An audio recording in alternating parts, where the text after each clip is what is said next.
தொடங்கி தனக்கு இலக்கு என்று 372 இலக்காக வைத்துக்கொண்டு தன்னுடைய கூட்டணிக்கு 400க்கு மேற்பட்ட இடங்கள் என்று இலக்காக வைத்துக்கொண்டு இறுதியில் பாரதிய ஜனதா கட்சி வெறும் 240 இடங்கள், அவர்களுடைய கூட்டணி 292 இடங்கள் என்று மிகப்பெரிய சரிவு அவர்களுக்கு ஏற்பட்டிருக்கிறது.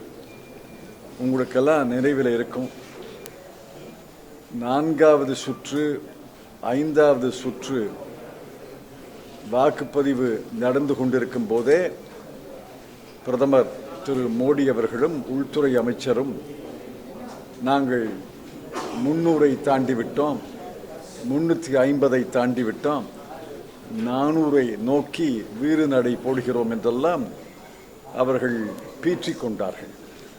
அவையெல்லாம் எந்த அளவுக்கு பொய்யான பிரச்சாரம் என்பது இப்பொழுது அப்பட்டமாகிவிட்டது. இதைவிட பொய்யான பிரச்சாரம் என்பது இந்த எக்ஸிட் போல். உங்க தொலைக்காட்சி, தமிழ் தொலைக்காட்சிகள் எதுவும் அதை போடலைன்னு நான் நம்புறேன். ஆனால் இவையெல்லாம் தயாரிக்கப்பட்ட எக்ஸிட் போல் கருத்து கணிப்புகள். நானும் வாக்குப்பதிவு அன்று பல இடங்களுக்கு, பல வாக்குச்சாவடிகளுக்கு சென்றேன். எங்களுடைய நண்பர்களும் சென்றார்கள். எந்த வாக்குச்சாவடியிலையும் எந்த கருத்து கணிப்பாளர்களோ வெளியில நின்று வெளியில வர்ற வாக்காளரை கேட்டு கருத்து கேட்டதாக எந்த செய்தியும் கிடையாது, எந்த பத்திரிகை செய்தியும் கிடையாது, எந்த தொலைக்காட்சி செய்தியும் கிடையாது. இருந்தாலும் திடீரென்று நாங்கள் இத்தனை லட்சம் பேரிடம் கருத்து கணிப்பு செய்தோம் அப்படின்னு சொல்லி 350 400 என்று கடைசியில் எல்லாத்தையும் சேர்த்து பார்த்தா அந்த 350ல் நிற்கிறாங்க. எப்படி எல்லாரும் இந்த 350 என்ற எண்ணுக்கு வர முடிந்தது? அதற்கு காரணம், ஒரு இடத்துல தயாரிக்கப்பட்டு அவர்களுக்கெல்லாம் போட்டோ காப்பி எடுத்து கொடுத்து இதில் 10 கூட்டி 10 குறைச்சு உங்கள் தொலைக்காட்சியிலே போடுங்கள் என்று சொல்லி எல்லா தொலைக்காட்சிகளிலேயும் இந்த 350 400 என்ற எண்களை வெளியிட்டு பொய் பிரச்சாரம், மக்களை முட்டாளாக்கினார்கள். இதற்கு வேறு காரணங்கள் இருக்கலாம். அந்த காரணங்கள் எல்லாம் போக போகத்தான் தெரியும். எந்த அளவுக்கு மக்களை முட்டாளாக்க முடியும் என்று பாரதிய ஜனதா கட்சி முயற்சி செய்தது என்பதை பார்த்தோம். அதையெல்லாம் மீறி இன்று பாரதிய ஜனதா கட்சிக்கு இந்த நாட்டு மக்கள் அடக்கத்தை கற்று தந்திருக்கிறார்கள். அவர்கள் ஆட்சி அமைக்க போறாங்க. நாளை மறுநாள் பிரதமர் மோடி அவர்கள் மீண்டும் பிரதமராக பொறுப்பேற்கிறார். தன்னுடைய பேச்சில் ஜவஹர்லால் நேருவோடு தன்னை ஒப்பிட்டுக் கொள்கிறார். அதாவது அவருக்கு கிடைத்தது 282, 303, 240 இந்த 3 எண்கள் தான்.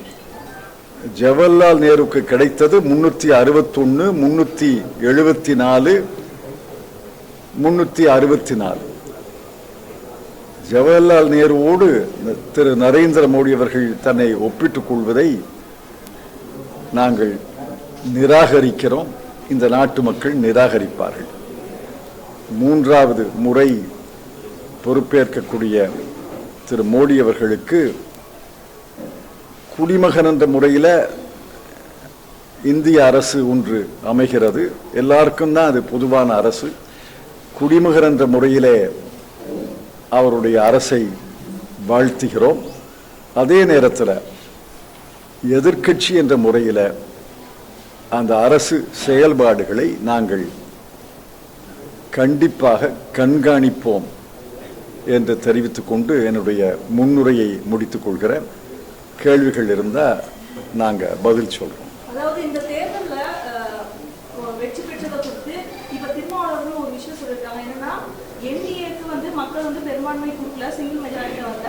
அதே சேம் டைம் இந்திய அறிவுரை சொல்ற மாதிரி தான் அந்த முடிவுகள் அமைஞ்சிருக்குது. இந்தியா கூட்டணியில இன்னும் ஒற்றுமை பலப்பட வேண்டும் சொல்லிட்டு அவர் ஒரு விஷயத்தை முன் வச்சிருக்காரு. அதை பத்தி உங்களுடைய கருத்து? எல்லாருக்கும் தான் அறிவுரை, எல்லாருக்கும் தான் படிப்பினைகள். இப்ப சில மாநிலங்கள்ல காங்கிரஸ் கட்சி சிறப்பாக வெற்றி பெறவில்லை, இன்னும் சொல்ல போனா தோல்வி அடைந்திருக்கிறது. அது எங்களுக்கு படிப்பினை தானே.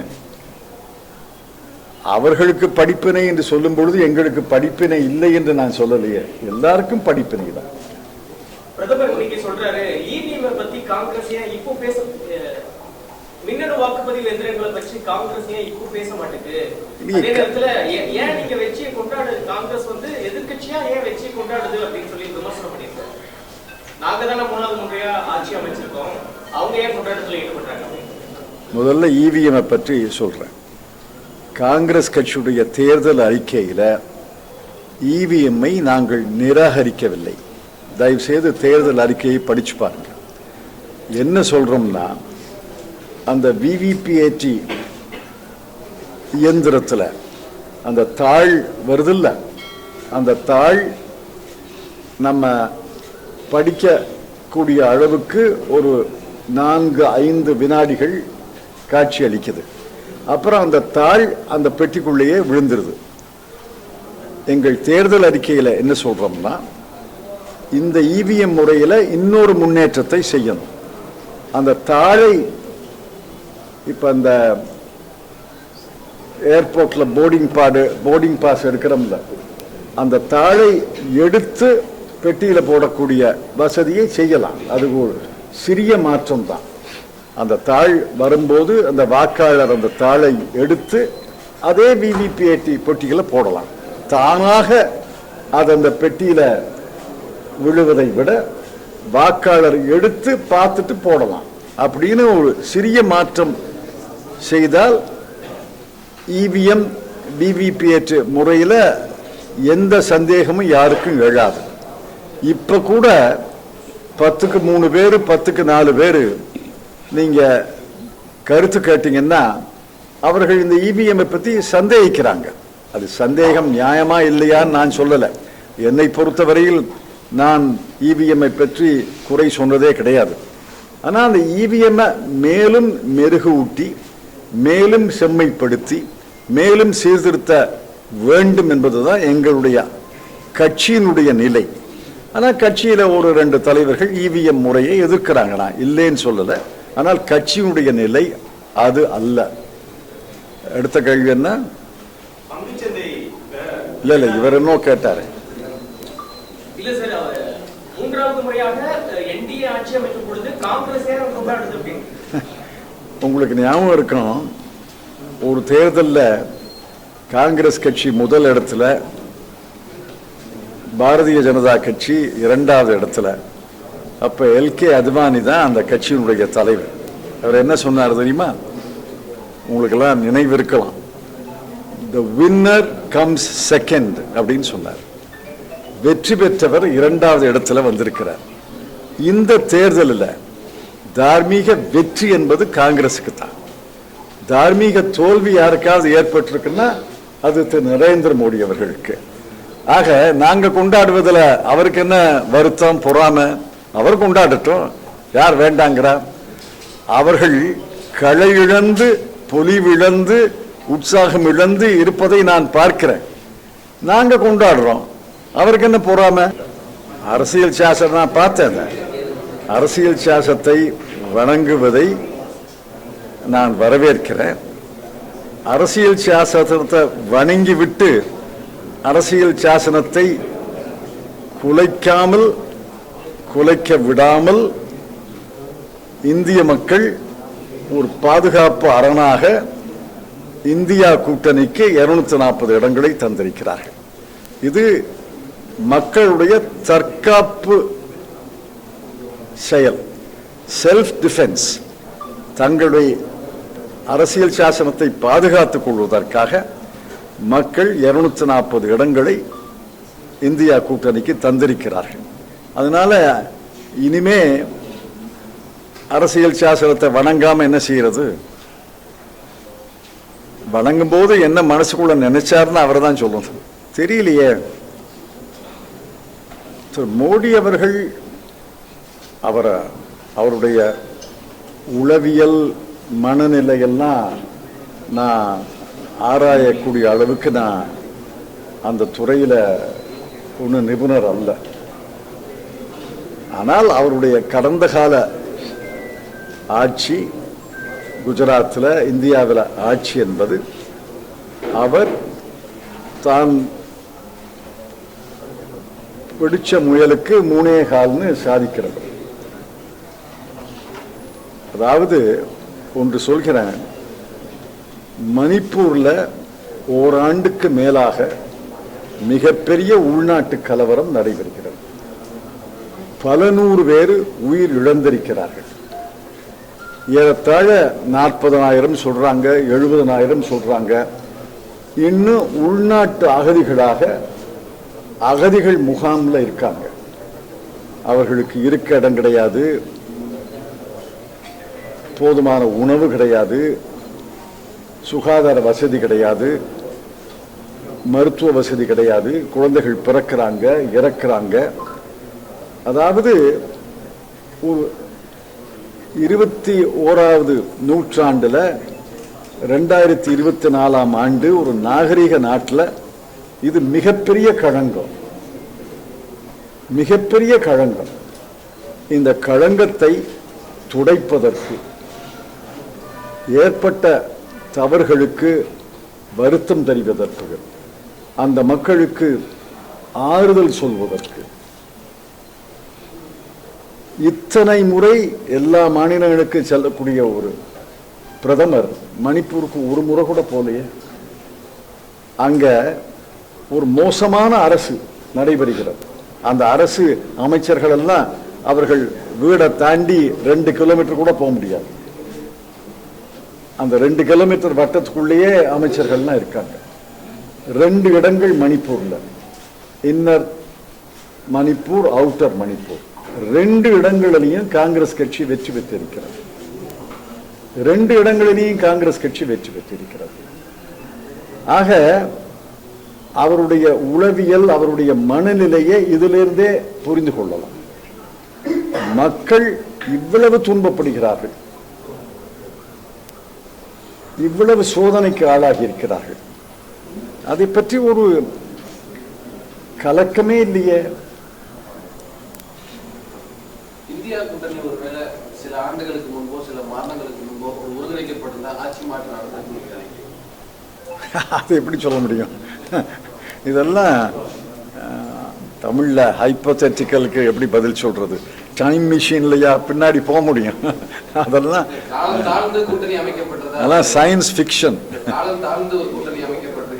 கூட்டணி அமைப்பது என்பது ஏதோ கூட்டுக்கறி பண்ற மாதிரி நினைக்கிறீங்க. கூட்டணி அமைப்பது என்பது எளிதானதல்ல. ஒவ்வொரு மாநிலத்திலையும் பல கட்சிகள் இருக்கிறாங்க. நீங்க பாரதிய ஜனதா கட்சி, காங்கிரஸ் கட்சியை தவிர மற்ற எல்லாமே ஏறத்தாழ மாநில கட்சிகள் தான். பக்கத்து மாநிலத்தில் சுவடு இருக்கலாமே ஒழிய மாநில கட்சிகள் தான். இந்த மாநில கட்சிகளுக்கு அவர்களுக்கென்று ஒரு கொள்கை இருக்கிறது, அவர்களுக்கென்று ஒரு வரலாறு இருக்கிறது. போற்றக்கூடிய வரலாறு, போற்றக்கூடிய கொள்கை தான். எல்லா மாநில கட்சிகளையும் இணைத்து ஒரு கூட்டணி அமைப்பது என்பது எளிதான காரியம் அல்ல. ஒரு கூட்டணி அரசை நடத்துவது என்பது அதைவிட சிரமமான காரியம். அந்த அனுபவம் காங்கிரசுக்கு இருக்கிறது. நாளை திரு மோடி அவர்களுக்கு அந்த அனுபவம் தொடங்க போகிறது. எப்படி சமாளிக்கிறார்னு பார்ப்போம். ஒரு இடர்பாடு கிடையாது. அந்தந்த மாநிலத்துக்கு ஏற்ற சூழ்நிலையில தான் கூட்டணி அமைக்க முடியும். இப்ப ஆந்திராவில் காங்கிரஸ் கட்சி கூட்டணி அமைக்க விரும்புகிறதுன்னு சொன்னா யாரோடு அமைக்கிறது? ஒய்ஆர்எஸ்சிபி கட்சியும் எங்களோடு கூட்டணிக்கு வராது, தெலுங்கு தேசமும் வராது. யாரோடு கூட்டணி அமைப்பது? அதனால அந்தந்த மாநில சூழ்நிலைகளுக்கு ஏற்பதான் கூட்டணி அமைக்க முடியும். கூட்டணி அமைப்பதை ஏதோ ரொம்ப எளிதான காரியமாக நினைக்கிறீங்க. அப்படியெல்லாம் எளிதான காரியம் அல்ல.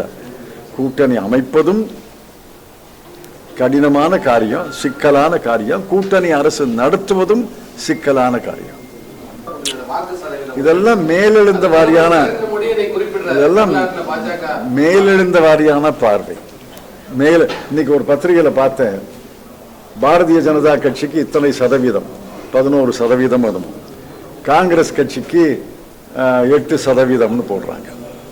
என்ன ஒரு பள்ளிக்கூட கணக்காசிரியரே இதனுடைய பொய்மையை சொல்லிடுறாரு. 9 இடங்களிலே போட்டியிட்டு இத்தனை சதவீதம், 21 இடங்களிலே போட்டியிட்டு இத்தனை சதவீதம் தான் ஒப்பிடவா முடியும்? 9ஐயும் 21ஐயும் முதல்ல சமப்படுத்தணும். சமப்படுத்திட்டு தான் ஒப்பிடு. அதை சமப்படுத்தாம ஒப்பிடுங்க என்பது அதாவது லாஜிக்கல், தத்துவ ரீதியாக பிழை. அந்த பிழையை மறுபடியும் சொல்றீங்க. 7% குறைஞ்சிருக்குது. அவருக்கு கணக்கு தெரியும்னு நான் ஒப்புக்கொள்ளலையே.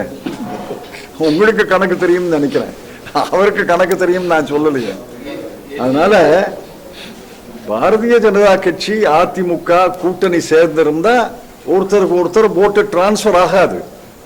2019 தான் பார்த்தோம். ஆக அவர்களுடைய ஓட்டு குறையும். 2+2 4 அல்ல, அரசியல்ல 2+2 பல நேரங்களில் 3 ஆகும். தனித்தனியா நிற்கும் போது அவரவர்கள் ஓட்டுகளை வாங்கிக்கிறாங்க. அதனால சதவீதம் குறைந்த மாதிரி தெரியும். 2 பேரும் நிக்கட்டுமே சேர்ந்து. அப்ப திராவிட முன்னேற்ற கழகம் வெல்லுதா, கூட்டணி வெல்லுதா இல்லையான்னு பார்த்துருவோம்.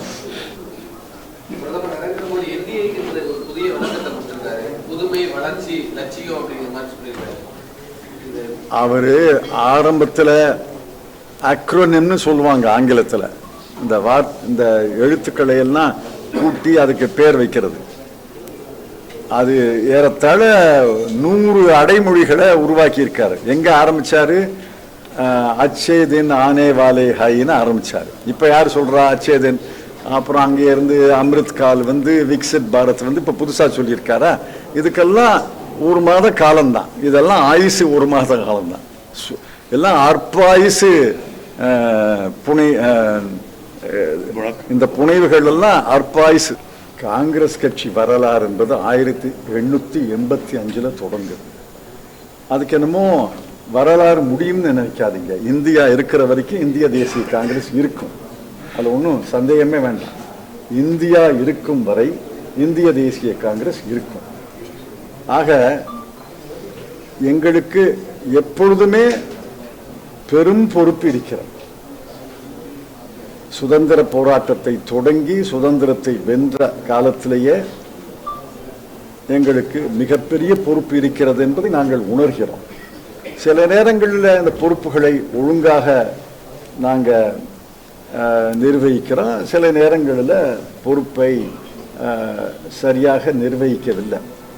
எதிர்காலத்திலையும், கடந்த காலத்தில், நிகழ்காலத்தில், எதிர்காலத்தில் இந்திய நலனுக்காக பொறுப்பு நம்மை சார்ந்தது என்று உணர்ந்துதான் காங்கிரஸ் என்றுமே செயல்படும் என்பதை நான் அழுத்தம் திருத்தமாக.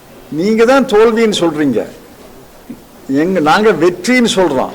இன்னும் வெற்றி அடைஞ்சிருக்க வேண்டும். அந்த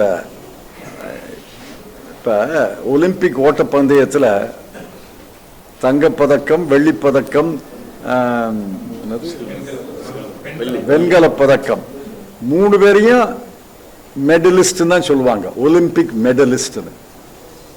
நாங்க தங்கப்பதத்துக்கு முயற்சி செய்தோம், வெள்ளிப்பதக்கம் கிடைத்திருக்கிறது. அதுக்காக இது கடைசியா ஓட்டம் இல்லையே, அடுத்த ஓட்டம் வரும் இல்ல. நாங்க வெற்றின்னு நினைக்கிறோம், நீங்க ஏன் அதை வெற்றி வாய்ப்பை இழந்ததாக? நாங்க மகிழ்ச்சியா இருக்கிறோம், இன்னும் நல்லா செஞ்சிருக்கலாமேங்கிற ஒரு ஆதங்கம் தான். அவர்தான், அவங்க கட்சி தான் அழுது வடிகிறாங்க. பெரும் பயன் அடிச்சிருக்கு, அதுவும் சந்தேகமே கிடையாது. நீங்க இல்லைன்னா ஓய்ந்திருந்த காங்கிரஸ் தொண்டர்கள், ஒதுங்கி இருந்த காங்கிரஸ் தொண்டர்கள், ஒதுங்கி இருந்த காங்கிரஸ் மூத்தவர்கள் எல்லாம் களத்துக்கு வந்திருக்காங்கன்னா அதற்கு அவருடைய யாத்திரை மிகப்பெரிய பங்காற்றி இருக்கிறது என்றுதான் நான் நம்புகிறேன். ஆங்கிலத்தில் யாராவது கேள்வி கேட்குறீங்களா? இதில் நீ வாங்க இங்கிலீஷ். இல்ல இப்ப கேட்டிருக்கேன். This won't end.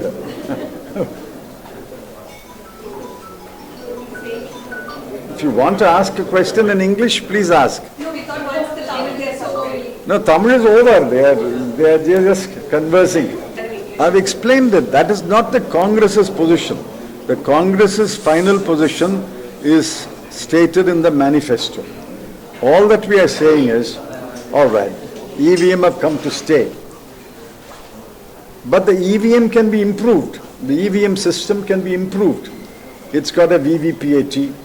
It's because of our struggle, our petitions, that 5 VVPAT machines are matched with the EVM count. We are asking for more. That is pending in court.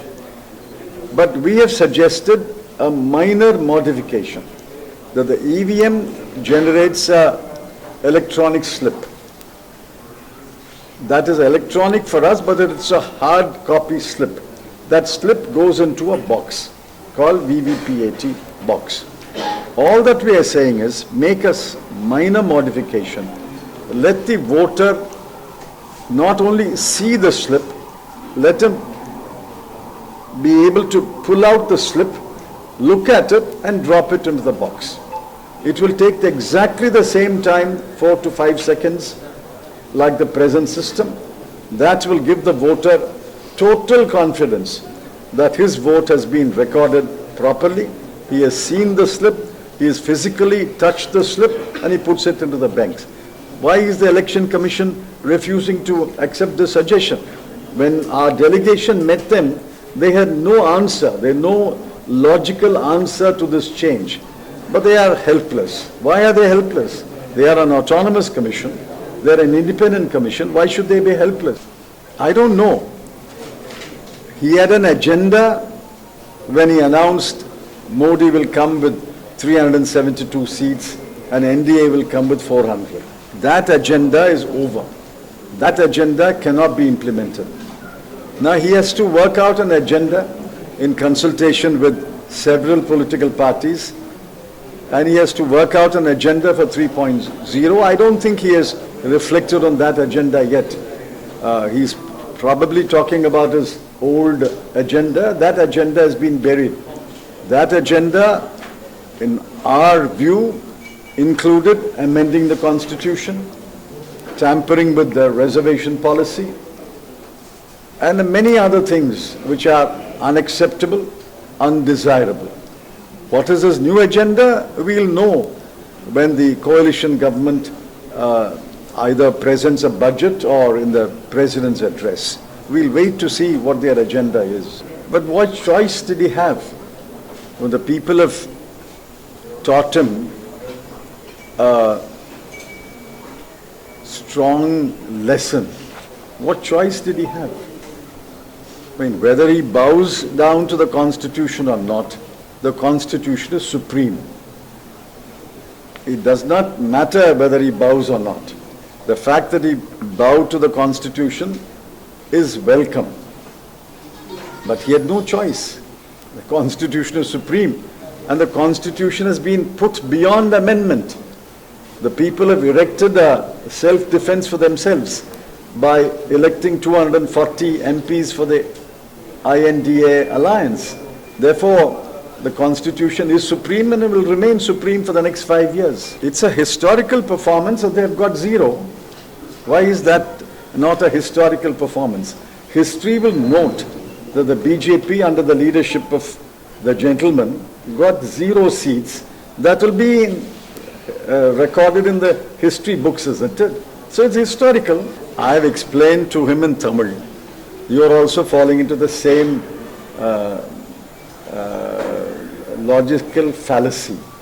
You don't compare the votes procured by a party which contests 21 seats with a party which contests 9 seats. They are not comparable. First you will have to equalize 21 and 9 and then compare, which can be done. It's a simple arithmetic exercise. But you simply comparing the votes secured by 21 seats and votes secured by 9 seats, it's logically fallacious. Agreed? I can say that the total number of seats that the BJP won in 2014, 2019 and 2024 is far less than the total number of seats Jawaharlal Nehru won in 1952, 1957 and 1962. Where does such arguments take us? You total Mr. Jawaharlal Nehru's total for in 3 elections and total Mr. Modi's total in the 3 elections. There is a vast difference. These are all verbal gymnastics. Okay? அவ்வளவுதானே? நன்றி.